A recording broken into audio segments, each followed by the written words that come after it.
Hello everyone. Srujan InnovTech will bring to you today tips on how to fill up tenders. Before starting today's session, let me take a few seconds to introduce Srujan InnovTech to you. So we are a platform formed by very experienced professionals in technical fields, finance, project management, and we have collectively experience of more than 60 years working in huge projects, mega projects, both in infrastructure and service deliveries. So we just wanted to create a platform to share this knowledge with all those who need it and to help them and help them scale up and help them establish. So we will be bringing to you such short videos on very practical tips on how to succeed and where not to make mistakes, especially when dealing in contract management, tender management, dispute resolution, arbitration, revenue assurance. Right. So let us now go further. So coming to today's topic, it is how to prepare your tender offer. I am presuming that you are either a startup or an MSME, a vendor, just started on this journey of project management, of infrastructure services. Hence, you will not have a big corporate setup to support you in estimation and scrutiny and risk management. So you have to be your own risk manager.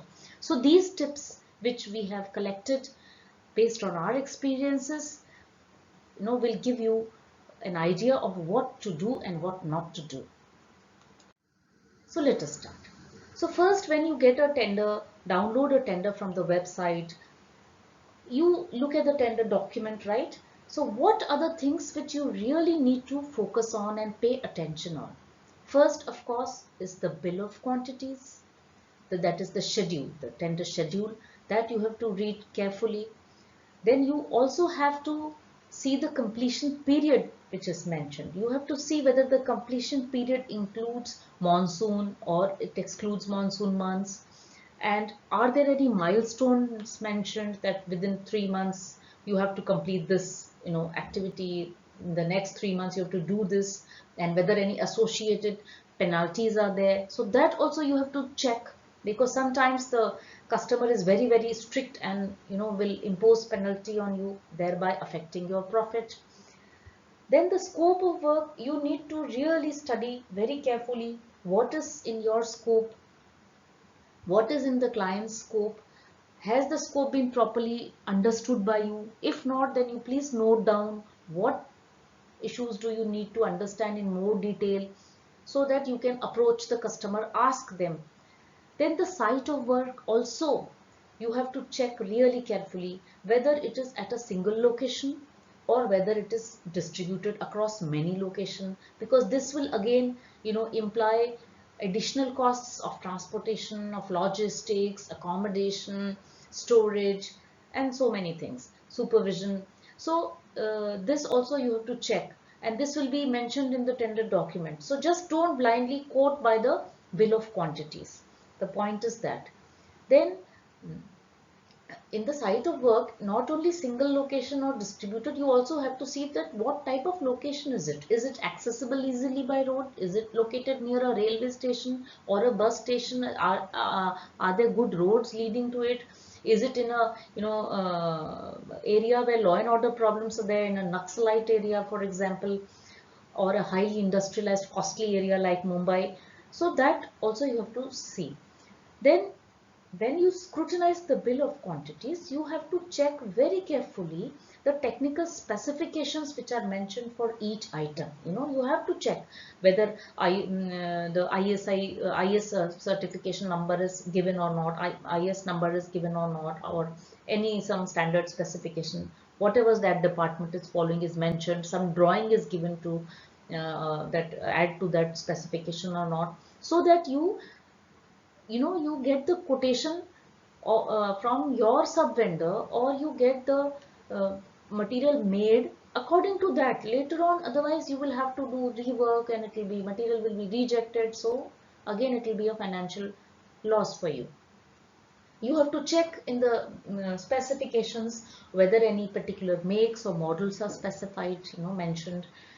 If they are not mentioned, then or if the choice is made, then you have to get all this clear with the client. Then you also have to read the description of the item very carefully, whether the installation material is included in the item, or whether installation material will be given by the client, whether installation material can be charged, is to be charged separately, or whether the cost is included. Then the inspection clauses of the material, like material is to be inspected by the customer only, or by some third inspecting party, like RITES, for example, in railways, or any other party. So there again the cost factor will come. Who will pay the inspection charges for that third party inspection? Then there will be logistics charges. You will have to get that person come to your factory and offer them hospitality for that day. Or there might be you have to visit them, submit your application, come back 2-3 times, then go again to get your certificate. So all this will also add to your cost. So you have to see the inspection clause also. Then method of quoting rates. Often people make mistakes. Sometimes only percentage basis rates are asked, Sometimes item wise based rates are asked. Sometimes lump sum rates are asked. And rates are to be mentioned in figures and words both. And the rate figures and words should be, they should match, because in many tenders we see that there is some mistake in while writing in figure, or while multiplying rate and quantity. So the total amount will not match with the rate into quantity. So, and in as per rules, what is done by the client is that the lowest of the two is taken. So again it will lead to a loss, some careless mistake of decimal mistake. So you have to be very, very particular when quoting rates also. And you have to study the payment terms very carefully, because generally the payment terms are stage wise mentioned. There is some percentage which will be released immediately at supply, some percentage will be released on installation, some percentage of amount of the supply also will be released on commissioning, then some will be retained till the warranty period is over. So depending on what is retained and for how long, you will load the financing cost also, because you cannot not load it. You cannot afford not to add that retention cost also. So because you are taking loan from somewhere, or you are investing your own money, so you're losing interest. So you have to add the interest for that amount, for that retention period. Plus you have to add a little more, because they might deduct something, some penalty, or some defect issue. So you have to cater for all that. So that is why payment terms also you have to see. Then later on you should not regret that you did not see this or you did not check that. Next, there are more pitfalls. As I told you, do not base your cost on just the bill of quantities. People generally, what they do in a rush, generally the rates are filled, just the day before the tender opening date. So no, you take your time and you study other things also other than the bill of quantities. Then another very, very important part is that you should be aware of the market rates. And when I say the market rates, I don't mean the actual supply rate of the from the original equipment manufacturer. No, you must know the market rates, like what are the rates being accepted by the client, what was the rate of the last similar project, right? What are the rates being estimated by your competition? So you must try to get this through going through the latest awarded rates, which are generally available through websites, also through many databases. So you must get the last awarded rates either through the organization or from some commercial website or general market survey. You must know. It should not happen that the you have quoted 80 rupees for a night for a work, for example, and the rate you estimated was, let's say, 70, and you built in your profit margin, you quoted 80, and actually the last awarded rate for this work was 110. So you have to be somewhere, finally you are in here to also earn some good profits, make some money for yourself. So you have to be very careful. So you should be very intelligent. You must have the last awarded rates from either commercial databases or from the organization itself. You can always approach the organization for their estimated. Every organization is maintaining a record of the estimated rates. So you can try to get that also. Then there are some hidden financial costs. These costs, of course, you will know, right? Because they are, part of BOQ only. Now, you must check all the terms and conditions, especially the special conditions of contract. There you must see if any training is to be provided, what kind of training is to be provided, whether for that particular training you yourself will be able to manage or you will have to bring in some external trainer.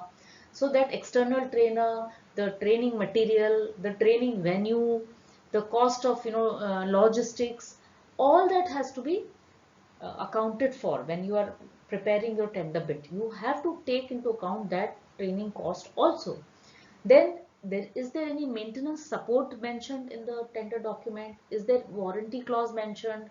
If maintenance support is there, then if have they mentioned any particular team that two people will have to be posted here and two people will have to be posted at B place, then you have to, and then some 2% spare should always be available. So all that you will have to work out the cost for, right? Because that is mandatory, otherwise they will levy penalty on you.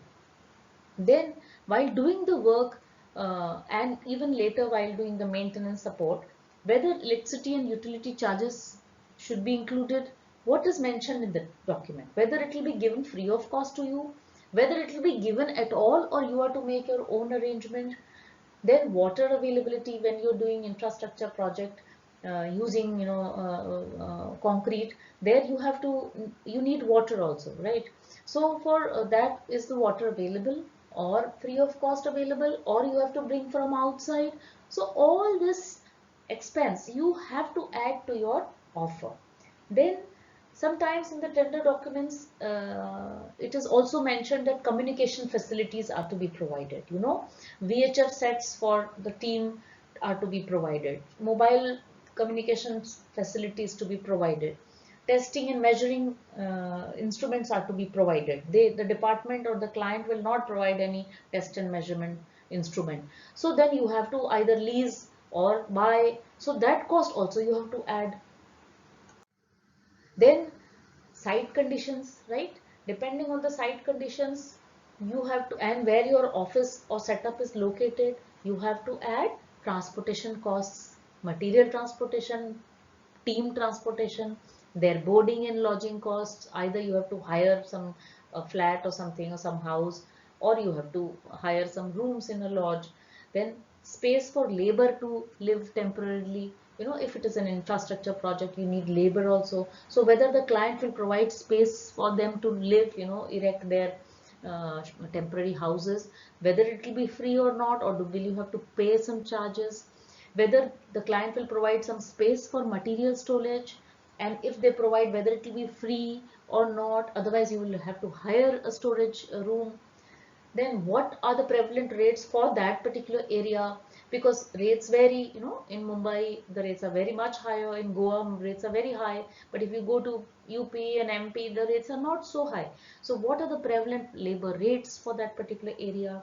Then another important factor you have to account for is the law and order situation, because fortunately, unfortunately, in India, in every area there is a typical law and order situation. There are issues of local elements. Sometimes you have to pay them, some peace money, you can say. So for things to, progress smoothly. So that also you have to find out. And not only find out, you have to maybe give employment to some local person, and you have to account for that expense in your offer. Then, of course, as we discussed, you have to add financing costs for the earnest money deposit, for the bank guarantees, for the loan components, for the retention amount component. So all these things you have to consider. So it is not just the BOQ and profit margin and you are ready. No, because these are all hidden costs. Those hidden costs which we discussed in the previous slide and these side conditions related slides. So otherwise you will make losses. Then there are more such causes, like you have to go through the penalty clauses also. There are penalty clauses given for delays and defects and non-compliances. You cannot take the risk that you will not account for. Some percentage you have to account for, because clients sometimes they are very, very finicky and very particular, and you may justify that it was not on your account that this delay happened, but still, they will deduct something. So you have to account for this also.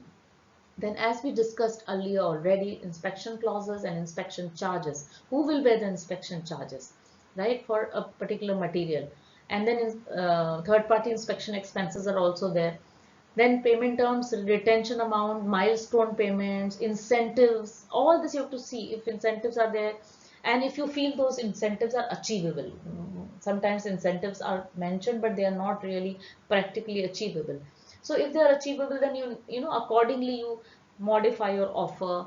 Then there are some regulatory compliances also, like PF and labor license. So that also you have to plan, right? For example, if it is involving electrical wiring, then it might have been mentioned in the tender document that your person should have a license for that, and wireman license, or similar such licenses are there. So you have to check each and every condition of the tender document very carefully before filling up, because once you filled in your offer and you've submitted the tender document, and by chance if you are the lowest and you are eligible and you get the bid, you get the LOA and the contract, later on you will be in trouble. Otherwise you will not be able to make profit, and it will be a demotivating work for you. So we don't want that, right? So you are here to have a good flourishing business and do good work. So all these factors you should account for. This is an example of costing, but there are many other factors, but this is just to give you an idea how you actually should do the costing. Here, the quotations from vendors, regarding material. Then you add installation, testing and commissioning costs. Then you add your manpower cost. You add the accommodation cost, maybe at one site, multiple sites, whatever. Then you have to add the vehicle hiring costs, or vehicle, if you have your vehicle, then the fuel cost. Then the tour costs, you will yourself will be visiting the sites, you will be sending some supervisors, so all that, those costs you will have to add. Then there are so many miscellaneous costs, internet charges, stationery, water, electricity, everything costs, and everything will lead to a good profit or a good loss. So you have to add medical expenses of your team and bank charges, you have to open an account, then workman insurance sometimes, then contingency and provision for LD. You have to consider that some, you have to account for some, to some extent, for the LD charges, and some penalty percentage also you should add. I would suggest that. Then you should have your own, if you need to have your own test equipment and tools for execution testing, then add that also. Then third party inspection charges. Then you have to add your profit margin, and of course when I say installation, testing and commissioning costs, it includes all those hidden costs, like if you have to add expense for setting up communication network, if you need something else, you add here. Okay, so this means you have already taken into consideration all those hidden costs we were discussing. So then you add the GST also. Sometimes, I have seen vendors not adding GST, not mentioning that GST is excluded or included. So it was suppose intended, not mentioned, it will be presumed it is included by the client, especially government client, even though it was excluded by you. You forgot to mention. So please don't make such mistakes. And now it sounds very easy that you will not, these are all logical things and you will not miss out. How can somebody miss out on these very, very very simple things? No, but in our experience, contractors have done this, and not only small vendors, big vendors, they've forgotten to add, look at this condition, third party inspection charges, or they've forgotten to take seriously, they have missed to take seriously the defect liability or the penalty. They thought that no, they will be able to do. So please don't make such mistakes, because these mistakes actually will turn your profit into a big loss. So in a short video we are bringing all these tips for you. If you want to know more, please write to us, and you can contact us at info@srijaninnovtech.in. Bye bye. Thank you for listening.